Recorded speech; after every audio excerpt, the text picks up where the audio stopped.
Cenjena gostja, gospa Vida Furman-Bajc. Dragi obiskovalci, prisrčno vas pozdravljam. Pravijo, da je bolezen klic duše, naše biti, da je potrebno nekaj v življenju spremeniti. Vendar se pravo zdravje našega fizičnega telesa začne v našem umu. Z umom namreč lahko vplivamo na marsikaj. Lahko sami sebe pozdravimo, lahko pa tudi zbolimo. Prepričana sem, da bomo danes dobili odgovore na številna vprašanja, ki se nam porajajo vsak dan. Prav je, da nas ob tej priložnosti nagovori tudi pobudnik današnjega druženja, predsednik kluba zdravljenih alkoholikov Brežice. Gospod Dušan Lupšina, izvolite.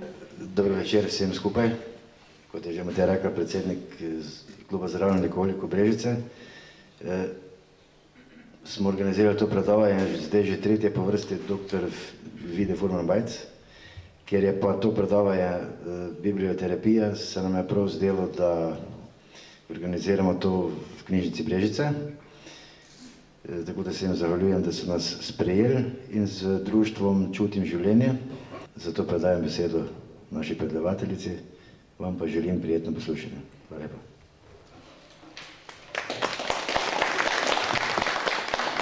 Lepo pozdravljeni. Tudi jaz se zahvaljujem knjižnici in vašemu klubu za povabilo in moram reči, da sem zelo prijetno presenečena nad temi prekrasnimi prostori. Tako da sem izredno vesela, da smo se zbrali tukaj. Jaz sem tukaj tretjič in zmeraj znova sem vesela, ko tukaj srečam ljudi, ki so se pri nas zdravili in ko jih vidim tako urejene in zadovoljne pravzaprav. Tako da hvala vam za povabilo.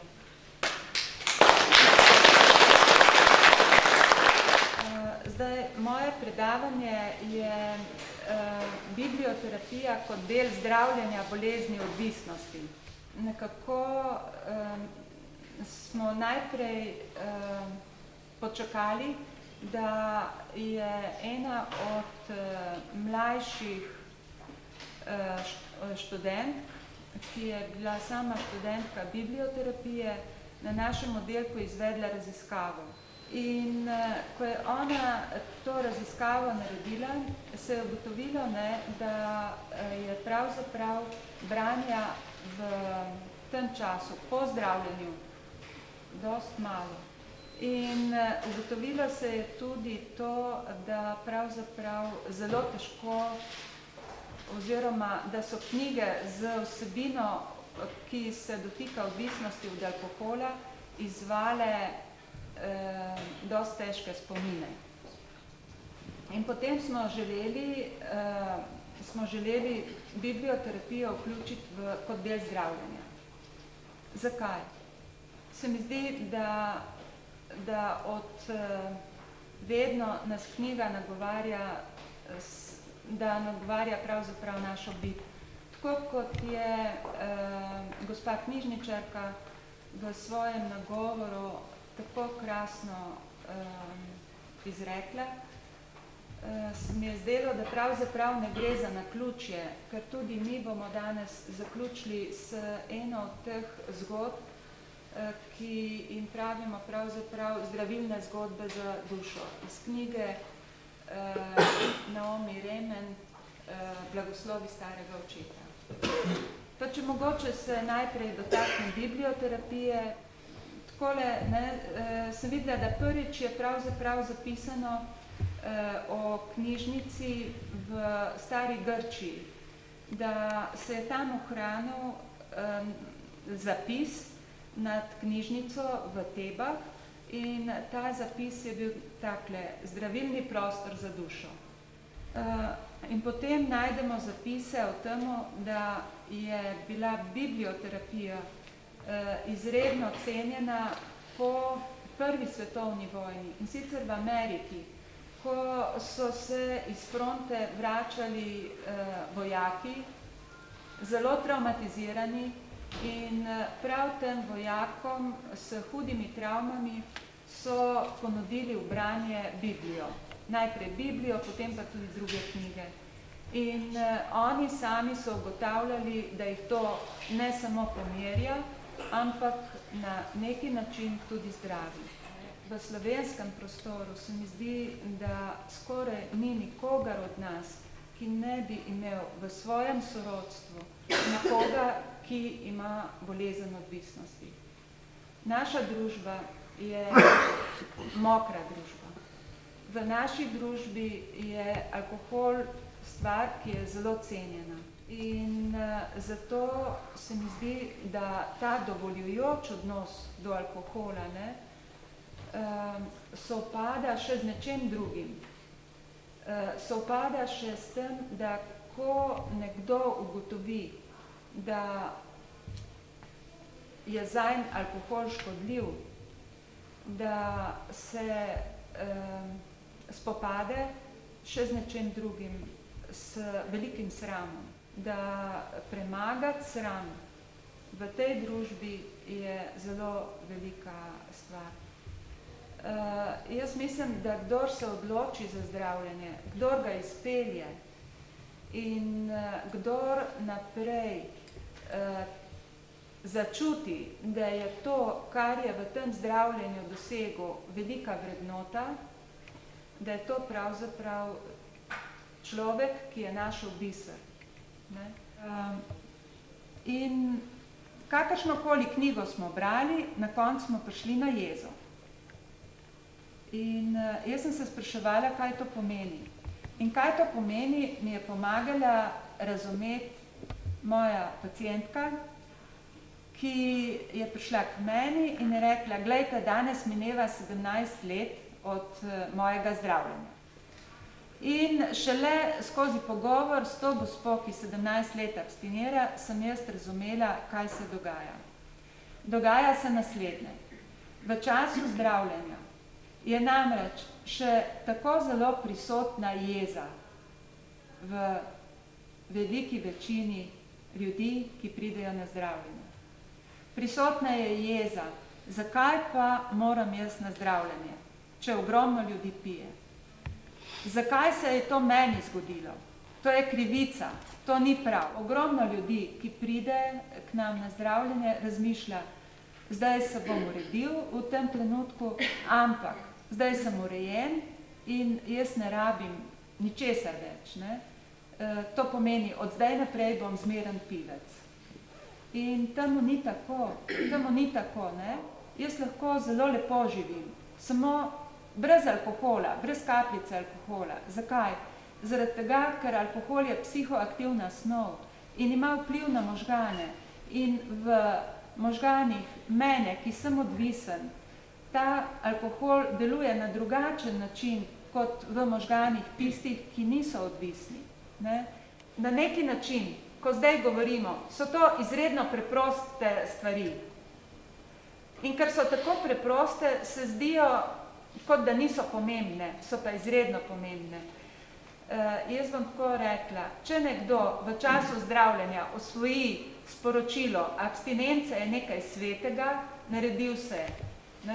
Svete stvari so tiste, ki jih ne lomimo. Ampak ravno tako je za človeka, ki ima težavo z alkoholom, ki je odvisen od alkohola, abstinenca sveta stvar. In če nekdo to osvoji v času teh 3 mesecev pri nas, jaz mislim, da veliko naredi. Meni se zdi, da je knjiga nekaj najbolj dragocenega, kar imamo, najlepšega. S knjigo gremo lahko na čudovito potovanje, pa ne rabimo spreminjati lokacije. V času zdravljenja se začnem ukvarjati s svojimi čustvi, s svojimi mislimi. Ko pa odstranimo alkohol, planejo čustva na plano. In tako je bilo pri nas v biblioterapiji. Mogoče je bilo izredno uspešno, da so prišla ven čustva. Niso prišla direktno, skoraj nihče ni govoril direktno, ampak kar jezo so vzbujali te junaki iz knjige. Bi prebrali eno zgodbo iz knjige Rahele Reman, blagoslovi starega očeta. Da jaz bi zdaj prosila gospo Majdo, če prebere eno tako zgodbo. Prevara. Zmožnost za duhovno izkustvo je tako splošna, da ima vsak jezik ime zanjo. Atman, Nešama, Ra, Puruša, Rav, Božja iskra. Seneka jo je imenoval Orenda, veliki krščanski mistik, majster, Ekart pa Božje seme. Rečemo je tudi duša. Duša je osnova vrednosti slehernega človeškega življenja in temelj za doživetje celovitosti in integritete kljub telesni spremembi. Na začetkih medicine so šamani ali vrači razlagali bolezen kot dušni pojav.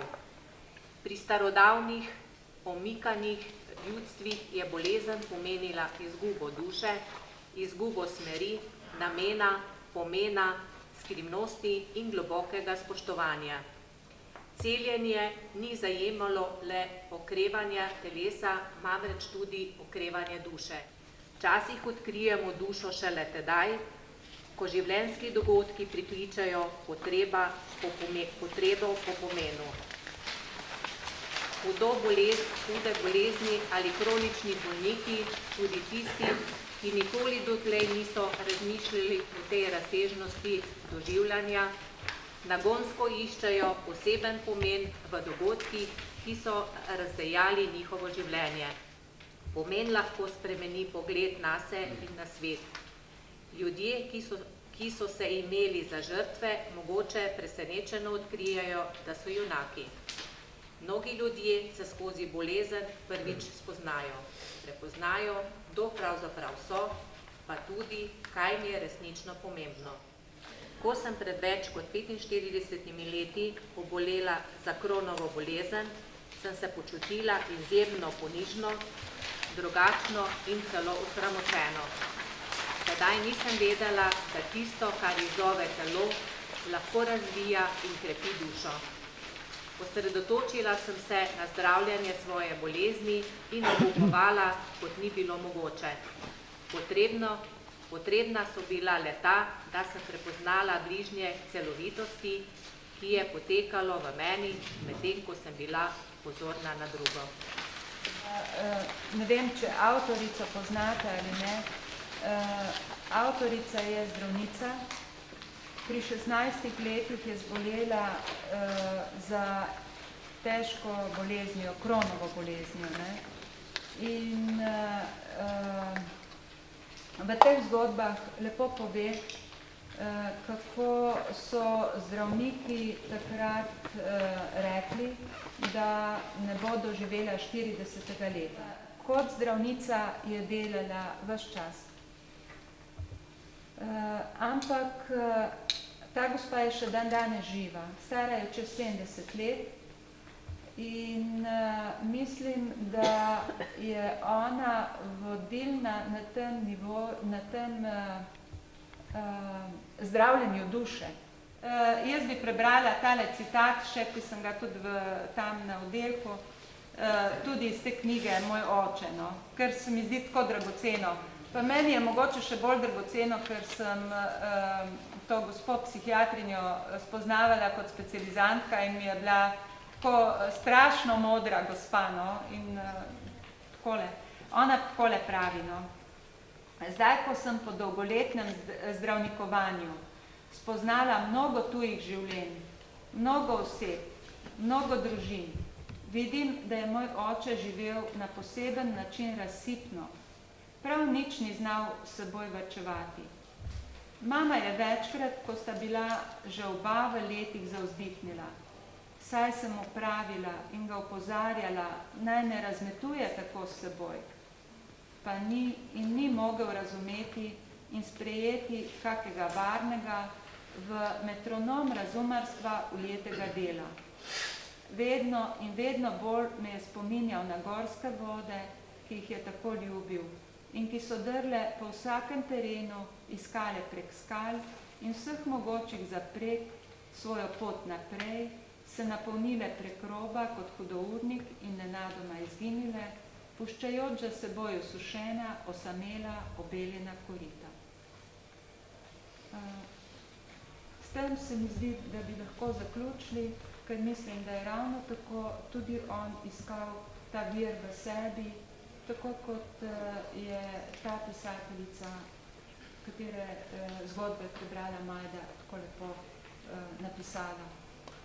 In jaz vam želim veliko branja.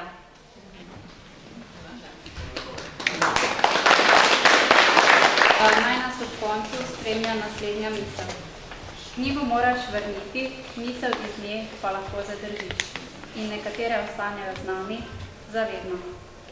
Hvala predavateljici, gospe Vidi Furman-Bajc, Dušanu Lukšini, Društvo za kulturo odnosov in sobivanja Čutim življenje in tudi vam, dragi obiskovalci, da ste ta večer delili z nami. Naj bo lep še naprej.